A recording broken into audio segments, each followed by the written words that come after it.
নমস্কাৰ সকলোকে নমস্কাৰ জনাই লৈছোঁ। মই বৰ্তমান উপস্থিত আছোঁ প্ৰজ্ঞানগৰী নলবাৰী জিলাৰ পুথিভঁৰালৰ যি প্ৰেক্ষাগৃহ আছে সেই প্ৰেক্ষাগৃহত উপস্থিত আছোঁ। যে কিয় উপস্থিত হৈছোঁ সেই বিষয়ে আপোনালোকে পিছত গম পাব। এটা কথা মোৰ সদায় ক'বলৈ মন যায়, জীৱন আৰু আপোন আপোন প্ৰজ্ঞাৰে প্ৰজ্জ্বল হে মোৰ পুৰাতন পৃথিৱীৰ সেউজীয়া আপোন মানুহ। মানুহ আছে বাবেই পৃথিৱী ধুনীয়া, পৃথিৱী আছে বাবেই মানুহ ধুনীয়া। সেই মানুহে কত কাল গছকি খচকি সৃজনৰ আৱেগত হাবি কাটি মন্দিৰ সাজিছে। জীৱনৰ মৃত্যুদীপ্ত তীব্ৰ প্ৰেৰণাত পাৰ হৈ উচ্ছল বাৰিধি, পাৰ হৈ গভীৰ অৰণ্য, দ্বীপময় ভাৰত গঢ়িছে, কম্বুজত সাজিছে ওংকাৰ ধাম। হে মোৰ ভাবিকালৰ স্ৰষ্টা দ্ৰষ্টা বৈষ্ণৱ বিভূতি আপোন মানুহ। আজি মোৰ নলবাৰী জিলাত এই পুথিভঁৰাল প্ৰেক্ষাগৃহত উপস্থিত হোৱাৰ এটাই কাৰণ যে আকাশবাণী গুৱাহাটীৰ যে মহা আয়োজন স্বাধীনতা সংগীত সন্মিলন। আজি মই এটা সুন্দৰ গধূলি আপোনালোকক উপহাৰ দিবলৈ এনেদৰে নলবাৰী জিলাত উপস্থিত হ'লোহি আৰু খন্তেক সময়ৰ পিছতে ইয়াত এখন সংগীত সন্মিলন হ'ব। মই অকণমান প্ৰেক্ষাগৃহটো তেখেতক দেখুৱাবলৈ অনুৰোধ জনাইছোঁ। ইতিমধ্যে আসন খালী হৈ আছে যদিও আৰু কিছু সময়ৰ পিছতে এই আসনবোৰ সম্পূৰ্ণ হ'ব বুলি আমি ধাৰণা কৰিছোঁ। আৰু পৰৱৰ্তী সময়ত কি অনুষ্ঠান হ'ব সেই অনুষ্ঠানৰ বিষয়ে মই আপোনালোকক একাধিক্ৰমে দেখুৱাই গৈ থাকিম।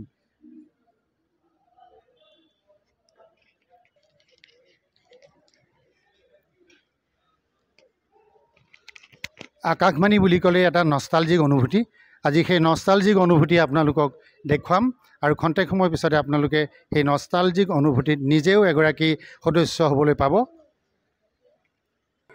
অসমৰ এগৰাকী প্ৰতিষ্ঠিত গায়িকা, দেউতাকৰ প্ৰেৰণা তথা তত্বাৱধানত নিচেই সৰুতে 5 বছৰ বয়সৰ পৰাই গীত গাবলৈ আৰম্ভ কৰা প্ৰণীতা বৈশ্য মেধিৰ ঘৰ জন্ম হৈছিল বস্ত্ৰনগৰী শুৱালকুছিৰ নাতি দূৰত থকা বাথান গাঁৱত। শুৱালকুছিৰ বুদ্ৰামাধৱ সত্ৰাধিকাৰ মহাবিদ্যালয়ত পঢ়ি থকা সময়ত গুৱাহাটী বিশ্ববিদ্যালয় যুৱ মহোৎসৱৰ সাংস্কৃতিক প্ৰতিযোগিতাত কলেজৰ হৈ গীত পৰিৱেশন কৰি সোণৰ পদক আৰু ৰূপৰ পদক লাভ কৰি মহাবিদ্যালয়ৰ বাবে সুনাম কঢ়িয়াই আনিছিল।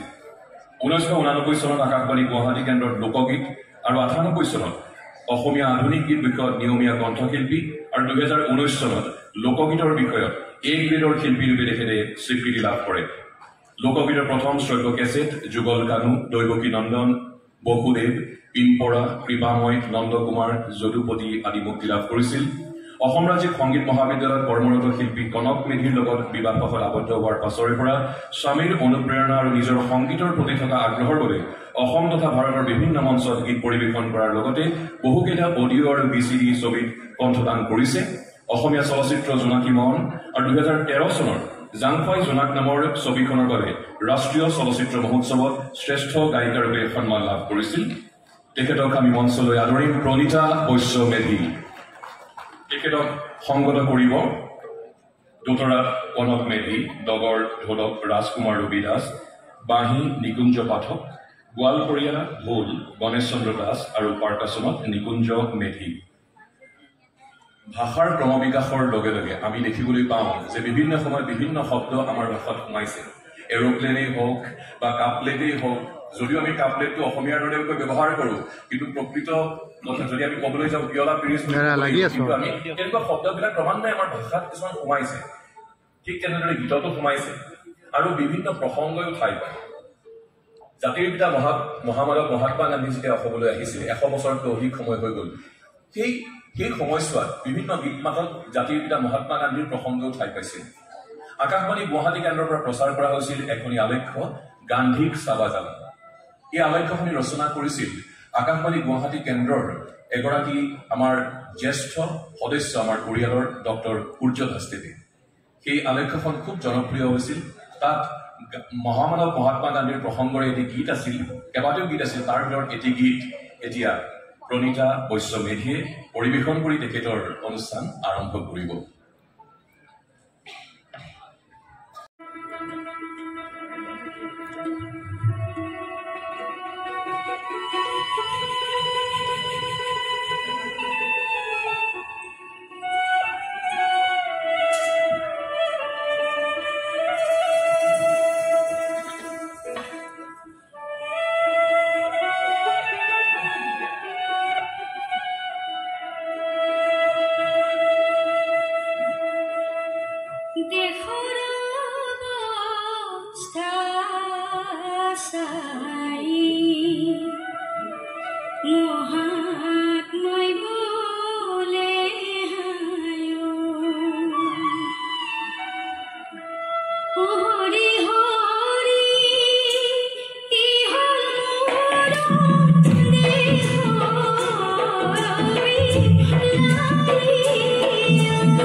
প্ৰণীতা বৈশ্য মেধিয়ে এবাৰ পৰিৱেশন কৰিব এটি কামৰ প্ৰিয় লোকগীত কি কৈ নিদিওঁ কিন্তু মূল কথাটো কৈছোঁ এই গীতটো হৈছে অসমীয়া সমাজৰ বিয়া গীত বিয়াৰ শেষ বিদায়ৰ দিনা ফুলেশ্বৰীয়ে কান্দি কান্দি গাঁওখন আৰু ঘৰৰ সকলো পৰিয়ালক এৰি নিজৰ ঘৰখনত পৰ কৰি আনৰ ঘৰখনত আপোন কৰি বহুত দুখৰ বোজালৈ কেনেকৈ আঁতৰি যাব তাৰে কথা ভাবি স্মৃতিখনা মধুৰ কথা কৈ কৈ দুখ প্ৰকাশ কৰিছে আহক আমি লোকগীত উপভোগ কৰোঁ শ্ৰোতাসকল আৰু দৰ্শকসকল এই মুহূৰ্তত আকাশবাণী গুৱাহাটীৰ মহাবাহু শাখাত অনুষ্ঠান প্ৰচাৰ হৈ আছে আৰু নিশা 8:45 মিনিটলৈকে মহাবাহু শাখাত পোনপটীয়া প্ৰচাৰ অব্যাহত থাকিব কিন্তু সমগ্ৰ অনুষ্ঠান আপোনালোকে উপভোগ কৰিব আকাশবাণী গুৱাহাটীৰ ফেচবুক পেজ AIR গুৱাহাটী আহক আকৌ কৈছো প্ৰণীতা বৈশ্যমেধিৰ ওচৰলৈ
লোকগীত পৰিৱেশন কৰিব প্ৰণীতা বৈশ্য মেধিয়ে। এইখিনি জনাব বিচাৰিছোঁ আমাৰ পোনপটীয়া প্ৰচাৰ আকাশবাণী গুৱাহাটীৰ মহাবাহু শাখা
গোস্বামীৰ এইবাৰ পৰিৱেশন কৰিব এটি গোৱালপৰীয়া গীত এইটো ৰোমান্টিক গীত বন্ধুগৰাকীয়ে প্ৰেমিকাক বহুদিন ধৰি লগ পাব পৰা নাই কেতিয়া লগ পাব মনতে খুব দুখ লাগি আছে তেখেতৰ বন্ধুজনৰ নদীৰ সিটো পাৰত ঘৰ যোৱাৰ কাৰণে বহু সময় লাগে যাওঁ নে নাযাওঁ মনটো উগুল থুগুল পানীত নামি খোজকাঢ়ি চালে পানীৰ যি খাকালাং খুকুলুং শব্দ কৰি কেনেকৈ যাব তাকে ভাবি ভাবি বটগছৰ তলত বহি থাকোঁতে ভাদ মাহৰ বতৰ তাপাচ টুপুচ কৰি এটুপ দুটুপ কৰি অৱশেষত ধাৰাসাৰ বৰষুণ অৱশেষত ঘৰলৈ গৈ বিচনাত শুই শুই বাগৰি বাগৰি বন্ধুৰ কথা তেখেতে ভাবি আছে আহকচোন আমি উপভোগ কৰোঁ প্ৰণীতা বৈশ্য মেধিৰ কণ্ঠত এটি গোৱালপৰীয়া গীত যিটো ৰোমান্টিক খবৰ গীত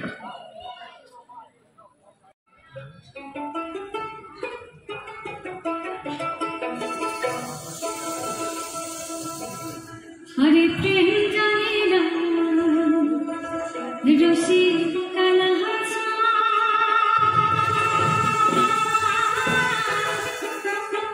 जुड़िया থাকে মোহ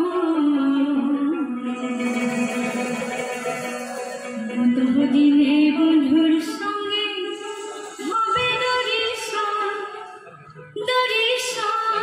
বন্ধুরে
ধন্যবাদ জনাইছোঁ প্ৰণীতা বৈশ্য মেধি আমাৰ এই গ্ৰীডৰ শিল্পী সহযোগী শিল্পীসকল কনক মেধি ৰাজকুমাৰ ৰবি দাস নিকুঞ্জ পাঠক গণেশ চন্দ্ৰ দাস আৰু নিকুঞ্জ মেধি আপোনালোকক ধন্যবাদ জনাইছোঁ আপোনালোকক